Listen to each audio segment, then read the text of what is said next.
السلام عليكم ورحمة الله تعالى وبركاته. تحية طيبة للسادة والسيدات، توفية لقناة الرياضية داخل وخارج أرض الوطن. واحدة من قمم هذه الجولة 23 من بطولة اتصالات المغرب، هنا من ملعب المسيرة الخضراء بمدينة أسفي، بين أولمبيك أسفي وضيفه حسنية أكادير. سريعا لتشكيل الطرفين، الفريق المحولة كانت بين الطرفين في البطولة وتناداك. فاز الحسنية ب3 أهداف دون مقابل بعرس العرش، وكان تمكن الأوسيس من تحقيق الانتصار بفضل ضربات المسوجة اليسرى. هذه البحث على المضادة السريعة. نشوفوا اللقطة، نشوفوا الحركة، ونشوفوا التمريرة، ونشوفوا هنا كانت المراوغة بهذا الشكل يرتكب الخطأ، وخطأ يعلن الحكم. ميزة تريد أن تضفي رونق خاص لمعطيات هذه المباراة. ضربة خطأ ملعوبة البحث الراسية يشرب بمان، كانت في الاشياء من اماميه في المنطقه. البحث على الفرصه لفايد الرامي الضغط عليه من جانب مرابط، يقطع مرابط، يمشي يتقدم مرابط. خطيره خطيره خطيره خطيره خطيره، يضيعون الفرص. اولمبيك أسفي فرصه بدايه المقابله. يعني شوفوا معينا كيفاش يتمكن من ارتكاك الكره محمد المرابط هنا امام الحارس، ربما تاخر في عمليه التسديد، ضيق عليه الخناق جلال الداودي الكابيتان، وضيق عليه الخناق، وبذلك هو بيلعب اماميه حسنيه كالعاده. الغيابات مؤثره، المادي وبلا وكريم البركاوي. شوف ابداعاتهم ولمس. انتظروهم قريبا، سيعيدوا صفحه تاريخ اولمبيك أسفي. والساده والسيدات، في مباراه اليوم عالم الكامله مع بدايه هذا المغفل لوفيه لحسنية أكادير. تنقل اليوم يبقى محترم هنا لمدينه أسفي لدعمهم هناك بأدرار الداخل. سريعا للتنفيذ، تلعب من ايوب قاسم، يلعبها مقوسه الراسيه بين يدي الحارس. سر فريق اولمبيك أسفي عمليه التنفيذ ستلعب من جانب مجيد مختار. نتابعوا الاعاده، لعبت في هذا الشكل ضربه خطر الجزاء. يبقى ملك ضربات الجزاء في البطوله الوطنيه في السنوات الاخيره. ماتوا بخماسيه مدون فريق الكوكب الدراسيه. الابعاد جاء من جانب سفيان المفتيني. تابعوا في الصوره، هو اللي بعد، هو اللي تمكن من ابعاد الكره بعد ما كانت عمليه التنفيذ من جانب يحيى عطيه الله. يركزوا بشكل كبير على الكرات الثابته. الشكل عمليه ديال التحضير، يلعب اسكاليلاري العرضيه ركنيات للوسيس. لاحظوا يتفاعل مع ذلك هشام الدماعي، ومقوس ضربه الراسيه في وسط الابعاد. يدخل جلال الداودي، هذه فرصه الكونفدراليه، يعني تخلي في بعض الاحيان الفريق يكون يديرون المباراه المقبله ليستثمر ذلك اولمبيك أسفي. هذه راسيه تمشي من جديد، هذه عرضيه من طرف محمد المرابط. كره ترتطم بوجه بوجه عبد الكريم بعد. قلت لكم يركز على الكرات الثابته، هذه قوه ما تبحث لاستثمار هذه الفرصه. هنا مشي بتوجيه البطاقه الصفراء للاعبين معا، لكن هذا المفهوم تدبير البلاصه. سامعون كره مسلويه تمشي اماميه، محاوله خطيره خطيره خطيره خطيره خطيره، والثانيه فرصتين ذهبيتين مع بدايه تضيع فريق اولمبيك أسفي بغرابه. اقول بغرابه على مناسبتين او في مناسبتين. شوف معي الكره الاولى من جانب طوني، والثانيه لعب منها من خلال ضربات الجزاء. تلعب مقوصه بين يدي الحارس، قدم موسم اكثر من رائع ايوب الملوك اللي هذا التمرير للفحل ما تمكنش فريق اولمبيك أسفي. تمشي للتماس، التماس سيلعب من الشالي. كره تقصير الان بالنسبه لعناصر الحسنيه، تمشي في المنطقه. محاوله هذه المره من ادريس بناني العرضيه الراسيه، والحكم الكره الاخيره. شوفوا معي هذه اللقطه الجميله، هذه اللقطه بقيمه الفريقين. الروح الرياضيه يجب ان تكون حاضره في هذه المواجهه. شوف معنا بالفعل ربما ارتكب الخطا لاعب الفحلي. الحكم يقول خطا للفريق المسهوي، واعتذار من الفحلي بروح رياضيه كبيره من جانب الفحلي. ساقطين على مستوى رقعه الملعب في اللقطه الاخيره. شوفنا اللقطه اللي تصاب من خلالها كل لاعب. مستوى المراكز، كره اماميه خطيره تمشي، مسويه خطيره،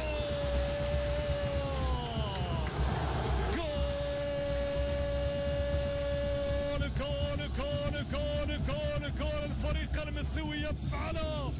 الاولى ضاعت والثانيه ضاعت، لكن الثالثه ثابته. هذا المره خطا على مستوى الدفاع، يستغل كره خاطفه من جانب الفنان ومن جانب الخطر كوفي بوالسفاح على مستوى خط هجوم فريق اولمبيك أسفي. يتبع حكم المساعد ما رفعش الرايه، واستغل كوفي بطريقه جميله يمنح الهدف لفريق اولمبيك أسفي. هدف قلت لكم ياتي في الدقيقه 36 ليغير مجريات ومعطيات هذه المباراه التي تحدث في بدايتها. قلت لكم بانه من سابع المستحيلات ان تنتهي بالاصفار، من سابع المستحيلات ان تنتهي بالبياض. هدف ياتي في الدقيقه 36 بعد كره اولى والثانيه.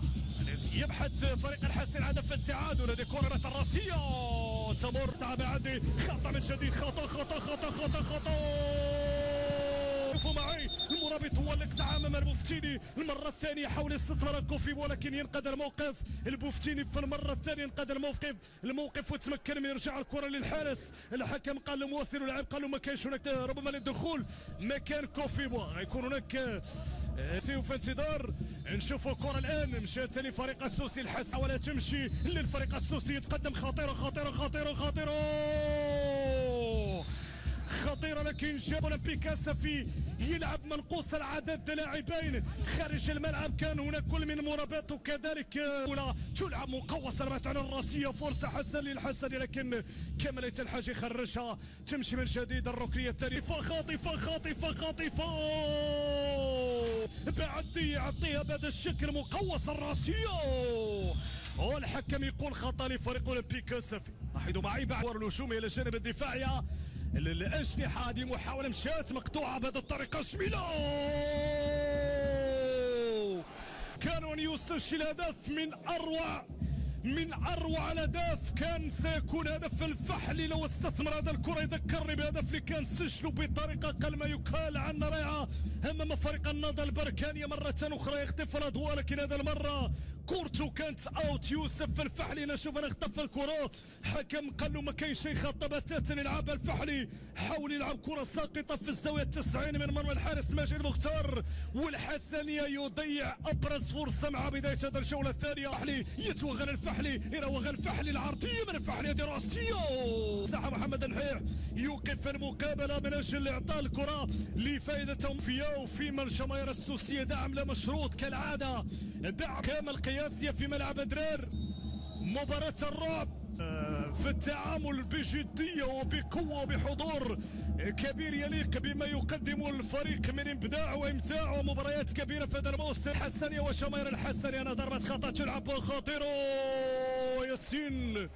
ياسين نافطر الكرة اللي لعبت بهذا الشكل من طرف من لعبت من جانب تامر صيام اللي دخل في هذا الشوط الثاني في العمق في اتجاه كوفي ليس هناك تسلل لان التسديد على الطائر لكن بعيدة. كرة اوت من طرف كمالية الحاج. جلال من جديد جلال ينسل جلال الصراع بينه وبين كمالية الحاج والحكم يقول الركنية لفريق حسنية قدر يصف كمالية الحاج.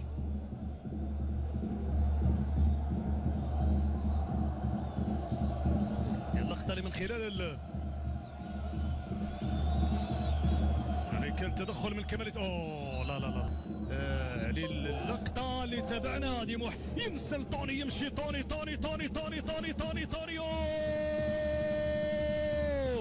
خطيرة للفريق الفحلي. فرصة للحسنية لمعاقبة الفريق المسوي. مشى بعد الحكم يقول واصل اللاعب.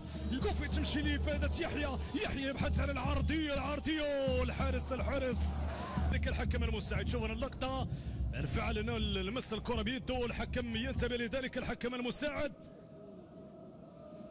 اذا ضربة خطأ لفريق اولمبيك في دقيقة الشوط الثاني.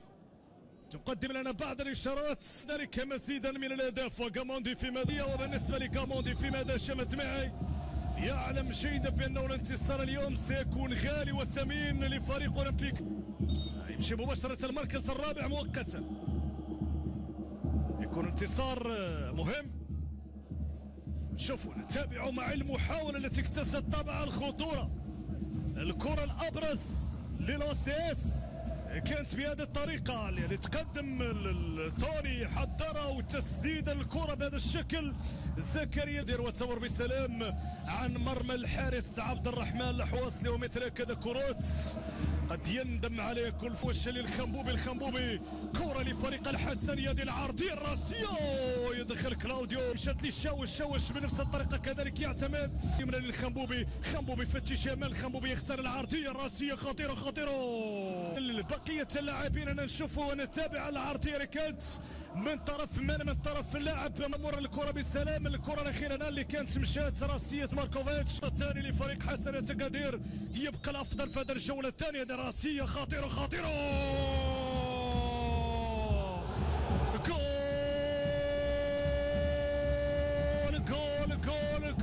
جول ما أقول لكم الكرات الثابتة واحدة من أسلحة فريق حسن يتقدر يفعل سفيان المفتيري، يستثمر كرة وهفوة في المنطقة وعلى الطائر بقوة يسكنها في شباك ماجد مختار ويمنح هدف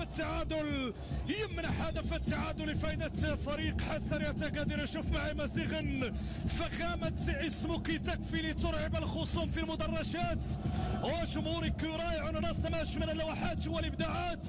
حسني سوسي عاد بقوة للمنافسات لمكانتهم المستحقة بين صناع المنجزات. إصرار كبير لاستعادة الأمجاد وأحلى الذكريات إن شاء الله تكون أمام الزمالك.